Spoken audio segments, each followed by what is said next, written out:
नमस्कार. मी किशोर पात्रीकर. आपण या ठिकाणी अकोली तालुक्यातील उमरझरी या गावी आहोत आणि आपण हे मशीन बघता या ठिकाणी.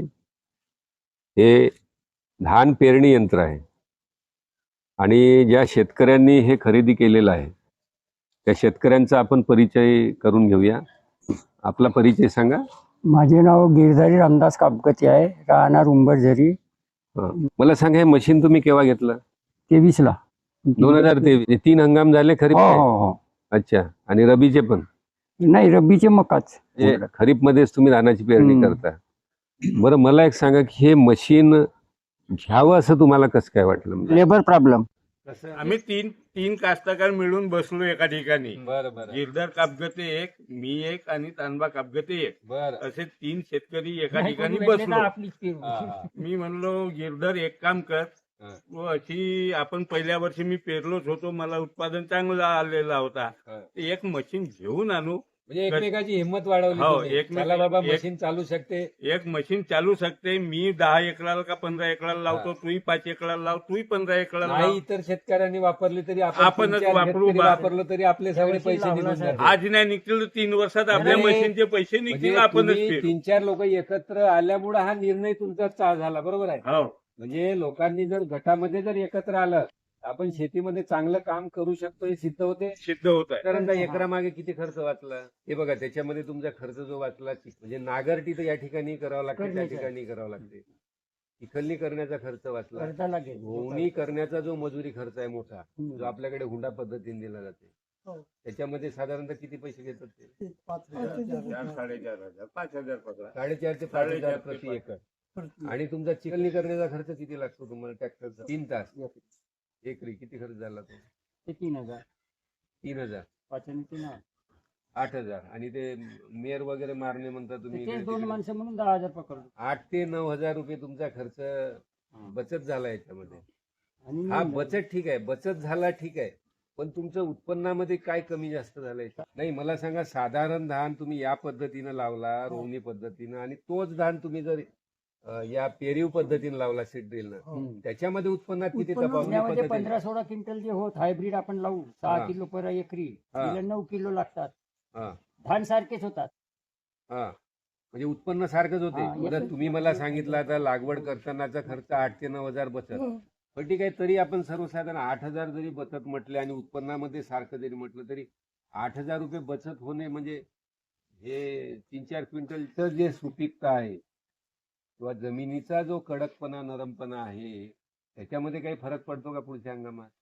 हो, पडतो सर. याची जी आवट्याची जागा म्हणतो आपण, आवट्यामध्ये जर चणा गहू टाकला, त्या चण्या गव्हाची ग्रोथ म्हणजे चिखलनी करून जो नांगरटी करतो, जमीन कडक राहते, ती जमीन कडक राहते आणि ही भुसभुशीत आवट्याची जागा राहते आणि वाहतानी बारीक येते वाहतानी. चिखलनी केलेली ढेप येतात. ढेप येतात, त्याच्यामुळे दुसरं पीक चांगलं येते असं म्हणायचं. पीक जो चणा गहू पेरतो, तो चणा गहू जोमाने येतो. हो, म्हणजे हा एक दुसरा फायदा समजायचा आपण. बरोबर आहे. आता एक साधा उपाय सांगतो ना जी, मी आता ऊस लावला तर ज्या 8 बांड्याला ऊस लावलेला आहे, म्हणजे 2 एकर पकडा, तर त्याच्यातल्या 4 बांड्या हा आवट्याच्या होता आणि 4 बांड्या ह्या चिखलनीवाल्या होत्या. बरं. तर त्या चिखलनीवाल्याच्या ऊसाची ग्रोथ कमी आहे. बरं. आणि 4 बांड्याचा जो आवट्यावाला धान आहे, आवट्यावाल्या बांध्या, त्याच्यातला ऊस हा जास्त वाढ आहे, ग्रोथ जास्त आहे, पिलही आहेत, ग्रोथही आहे त्याची. तो जवळपास माझ्या छातीभर असेल, तर जो चिखलनी केलेला तो कंबरभर ऊस आहे. आता मला एक सांगा की आता पहिल्या वर्षी तुम्ही किती एकरवर या ठिकाणी लागवड केली? 80-90 एकर. मग आता 3रं वर्ष आहे. मागच्या वर्षी 150 एकर. मग ठीक आहे, धान किती क्षेत्रावर होते? धान 300 क्षेत्रावर होते. 300 एकरवर होते. त्याच्यापैकी म्हणजे 150 एकर तुम्ही या यंत्राने पेरता, म्हणजे 100 एकर पकडा. 100 एकर. म्हणजे तुमचा 30% एरिया आपण बाहेर गावची घेतो या मशीनने पेरता. आणि या गावाव्यतिरिक्त उर्वरित जे 50 एकर तुम्ही बाहेरच्या गावची पेरणी करू? कामतेवाडा, निलागुंदी, अजून उसगाव वगैरेला या वर्षी जाणे आहे. पाणी आला तर थोडा काय पेरणी अजून लेट जाते. ह्याच्यावर चांगली वाढली बरी होते. बन मध्ये तर तुमचं नाव सांगू ते मला. मी संजय कापकर. तुम्ही किती एकरवर पेरणी केली? मी आधी सुरुवातीला म्हणाल का नाही तर माझा तिसरा वर्ष होता. बरं, मला त्या इथं नाही का कृषी विज्ञान केंद्रामध्ये तिथे बघितलं तुम्ही तिथं बघितलं, तिथं त्या बाहेर कंपनीवाल्याने हे दिलं. आणि तिथून तुम्हाला हे करावं असं वाटलं? तर त्या पहिल्याच वर्षी मी आपल्या शेतामध्ये 2.5 एकराला आवट्या लावली होती ड्रिलनी. बरं, मला त्या आवट्याचा उत्पन्न थोडा बरा या वाटला. थोडं समोर या. हा, मला जवळपास 20 क्विंटल तो एकरी उत्पादन आला मला 20 पहिल्याच क्विंटल वर्षी. हायब्रिड धान होतं. हायब्रिड धान होतं. हायब्रिड आणि कोणी निंदन नाही का साहेब, त्याला हा. मग थोडा कमी येते.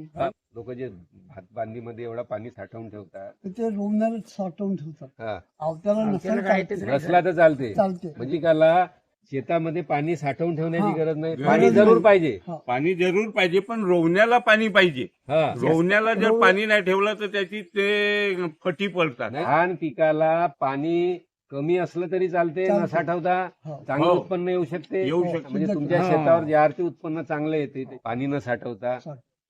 आणि इतकं अमाप वारेमाप पाणी आपण धान पिकामध्ये वापरतो, त्याच्यामध्ये पाणी साठल्यामुळे हा जो रोवणी बदललं. मिथेन वायू निघते ना, मिथेन, हा.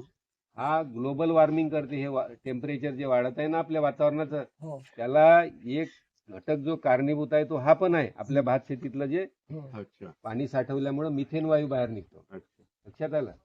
आता मला सांगा, तुम्ही किती एकरवर केली? पहिल्या वर्षी 2.5 एकर, दुसऱ्या वर्षी 10 एकर, हा, मागच्या वर्षी 15 एकर. बरं, तुमचा परिचय सांगा. मी तांबा कापगते.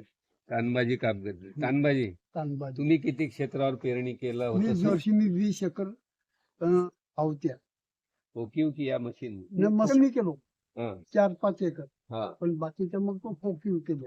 आता निसर्गामध्ये कधी कधी पाऊस कमी पडतो, तर म्हणून चिखलनी केलेला धान जो आहे त्याचं पण उत्पन्न चांगलं येत मागच्या नाही. वर्षी पाऊस तसा कमी पडत गेला, बरं, पण आवत्या असल्यामुळे मला काही तेवढा प्रॉब्लेम झाला नाही. अच्छा.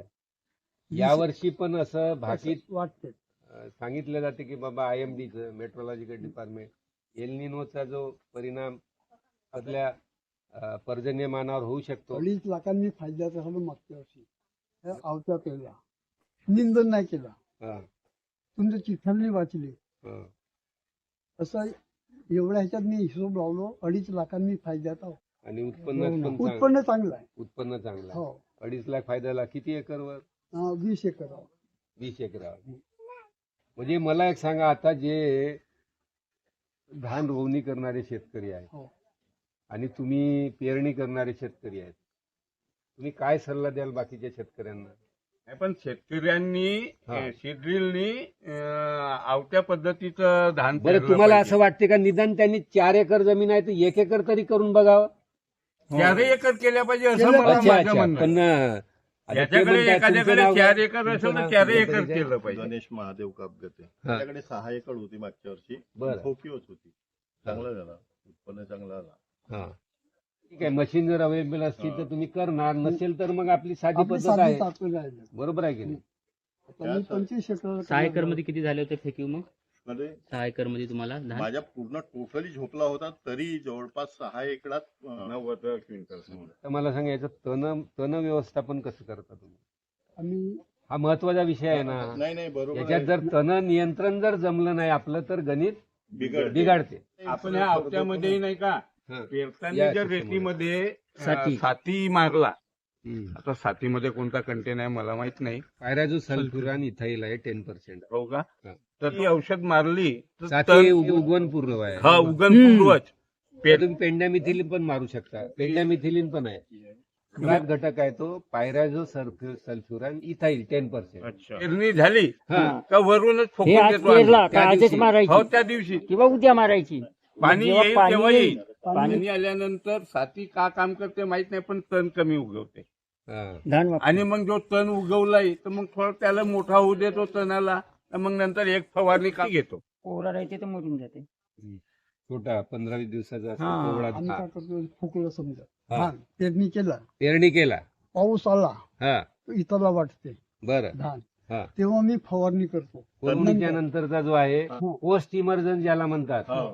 तो तुम्ही मारता त्याच्यामध्ये. हा. मग ती किती फवारा, एक फवारणी किती दिवसांनी घेता तुम्ही? आम्ही सहसा एकच फवारणी मारतो. एक सहसा एकच. 20 पायरॅक सोडियम आहे 10% येते ते तर पण वापरतात. तो जो आहे का नाही तण तो थोडासा वाढला डोस म्हणजे कोवळा असतो, हा. एक आणि 15-20 दिवसाचा असतो, बरोबर. ओलावा जो 15-20 दिवसांनी. असला हा, तेव्हा आणि मारा. जमिनीमध्ये ओलावा पाहिजे, ओलावा बरोबर आहे. पाहिजे. ह्या दोन गोष्टी हे लक्षात घेऊन लक्षात आपण त्याची फवारणी फवारणी करतो. फवारणी करतो. आणि मग एक फवारणी केली की तुमचं नियंत्रण होते का? हो होतो होते. होते. एक अर्धा राहिला तर मग लिफ्ट. आणि मग ते अच्छा, काही जर राहिलं तर मग तणनाशकाची तुम्ही फवारणी झाल्यामुळेच हा आवत्या जो म्हणतो ना आपण बरं हा सक्सेस आहे. बरं, तंत्रज्ञानाने हे शक्य झालंय आता. हो, नक्की. तणनाशकाचा उपयोग करून हो. आवत्या पद्धतीनं, पेरणी पद्धतीनं आपली नाहीतर आपण पूर्वी- सक्सेसफुल शेती करू शकतो, बरोबर आहे. पूर्वी नव्हती होत यशस्वी सर. पूर्वी अजिबात नव्हती होत तणनाशक एवढा म्हणजे मजूर खर्च लागायचा खूपच.